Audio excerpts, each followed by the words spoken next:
তোমাদের driving licence যখন approve হয় এবং ড্রাইভিং লাইসেন্সটি অ্যাপ্রুভ হয়ে গেলে তোমাদের যে রেজিস্টার মোবাইল নাম্বার আছে, তো সেই রেজিস্টার মোবাইল নাম্বারে কিন্তু তোমাদের ড্রাইভিং লাইসেন্স নাম্বারটি চলে আসে। তো ড্রাইভিং লাইসেন্স তোমরা কিভাবে ডাউনলোড করবে? তো যখন তোমরা ড্রাইভিং লাইসেন্স ডাউনলোড করবে সেখানে কিন্তু অপশন দিয়ে দেয় যে তোমরা তোমাদের অ্যাপ্লিকেশন নাম্বার দিয়েও কিন্তু ড্রাইভিং লাইসেন্স ডাউনলোড করতে পারো, এবং তার পাশাপাশি তোমরা কিন্তু তোমাদের ড্রাইভিং লাইসেন্স নাম্বার দিয়েও কিন্তু ডাউনলোড করতে পারো। তো কিভাবে তোমরা অ্যাপ্লিকেশন নাম্বারের মাধ্যমে ডাউনলোড করবে এবং কিভাবে তোমরা ড্রাইভিং লাইসেন্স নাম্বার দিয়ে তোমাদের ড্রাইভিং লাইসেন্সটিকে ডাউনলোড করবে অনলাইনে নিজের মোবাইল থেকেও কিন্তু তোমরা এটা করতে পারবে, সেটাই আজকের এই ভিডিওতে দেখাবো। তো অবশ্যই তোমরা সম্পূর্ণ ভিডিওটি দেখবে। আর তোমরা যদি এখনো এই চ্যানেলটিকে সাবস্ক্রাইব করে না থাকো, অবশ্যই চ্যানেলটিকে সাবস্ক্রাইব করে নিবে এবং পাশে থাকা বেল আইকনটিতে ক্লিক করে অল নোটিফিকেশনে ক্লিক করে রাখবে। তো চলো বেশি দেরি না করে আজকের এই ভিডিওটি শুরু করি।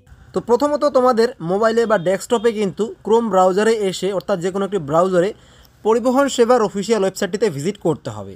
তো পরিবহন সেবার অফিসিয়াল ওয়েবসাইটটিতে আসার পরে একটু নিচের দিকে চলে আসবে এবং এখানে ড্রাইভার/লার্নার লাইসেন্স অপশনটিতে ক্লিক করবে। এরপর তোমাদের সামনে এরকম আসবে, এখান থেকে তোমরা তোমাদের স্টেটটাকে চুজ করবে। স্টেটটাকে চুজ করা হয়ে গেলে এখানে দেখবে উপরের দিকে তোমরা ড্রাইভিং লাইসেন্সের একটি অপশন আছে। এখানে যখনই তোমরা ক্লিক করবে বা এই অপশনটিতে যখনই যাবে, এখানেই কিন্তু তোমরা প্রিন্ট ড্রাইভিং লাইসেন্সের একটি অপশন পাবে। এখানে ক্লিক করলে তোমাদের সামনে কিন্তু অ্যাপ্লিকেশন নাম্বার এখানে কিন্তু এন্টার করতে বলবে। তো তোমরা যখন ড্রাইভিং লাইসেন্সের জন্য অ্যাপ্লাই করেছিলে তখন যে অ্যাপ্লিকেশন নাম্বারটা জেনারেট হয়েছিল, তো সেই অ্যাপ্লিকেশন নাম্বার এবং ডেট অফ বার্থ দিয়ে তোমরা এখান থেকে ডাউনলোড করতে পারবে। তো এরপর তোমরা যেটা জানতে চাও সেটা হচ্ছে ড্রাইভিং লাইসেন্স নাম্বার দিয়ে কীভাবে তোমরা ডাউনলোড করবে। এর জন্য তোমাদেরকে আবার পরিবহন সেবার অফিসিয়াল ওয়েবসাইটটিতে যেতে হবে, অর্থাৎ প্রথম পেজটিতে। এখানে এসে ড্রাইভার/লার্নার লাইসেন্স অপশনটিতে গিয়ে তোমরা এখানে আদার্স একটি অপশন পাবে। এখানে গিয়ে কিন্তু তোমরা সার্চ রিলেটেড অ্যাপ্লিকেশন বলে একটি অপশন আছে, প্রথমে সেই অপশনটিতে ক্লিক করবে। এরপর তোমাদের সামনে ঠিক এরকমভাবে চলে আসবে। তোমরা এই সিলেক্ট অপশনে ক্লিক করে ডিএল নাম্বার এখানে একটি দেখতে পাচ্ছ, এই ডিএল নাম্বার অপশনটিতে ক্লিক করবে।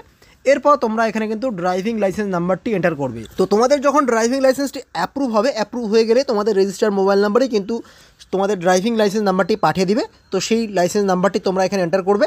এরপর পাশেই তোমরা তোমাদের ডেট অফ বার্থটিকে এন্টার করে দিবে। এরপর নিচের দিকে একটি ক্যাপচা কোড দেখতে পাচ্ছ, তো এই ক্যাপচা কোডটি এখানে কিন্তু তোমাদেরকে ফিল আপ করতে হবে। ফিল আপ করে নিচের দিকে সাবমিট অপশনটিতে ক্লিক করলেই তোমাদের সামনে এরকমভাবে চলে আসবে। এখানেই তোমরা তোমাদের ড্রাইভিং লাইসেন্সের অ্যাপ্লিকেশন নাম্বার, তোমাদের অ্যাপ্লিকেশন ডেট, তোমাদের ডেট অফ বার্থ, তোমাদের নাম সমস্ত কিছু পেয়ে যাবে।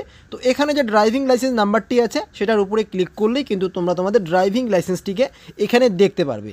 এবং এখানে একটু নিচের দিকে তোমরা যাবে, এখানে তোমরা প্রিন্টের যে অপশনটা দেখতে পাচ্ছ, এখানে ক্লিক করে কিন্তু তোমরা তোমাদের লাইসেন্সটিকে ডাউনলোড করতে পারো এবং তোমরা চাইলে কিন্তু প্রিন্ট করেও নিতে পারো। তো বন্ধুরা, তোমাদের যদি কারো ড্রাইভিং লাইসেন্সটি প্রিন্ট করতে কোনো সমস্যা বা অসুবিধা হয়, তো সেক্ষেত্রে অবশ্যই সেটা কমেন্টে জানাবে। এই টেকনিক্যাল সৌমিত্র ইউটিউব চ্যানেলের ভিডিও দেখে কারা কারা ড্রাইভিং লাইসেন্স বানাতে পেরেছো সেটাও কমেন্টে লিখে জানাতে পারো। ভিডিওটি ভালো লাগলে লাইক দিবে এবং অবশ্যই তোমাদের বন্ধুদের সাথে শেয়ার করবে। তো আজকে এ পর্যন্তই, দেখা হচ্ছে পরের ভিডিওতে। ভালো থাকবে, ধন্যবাদ।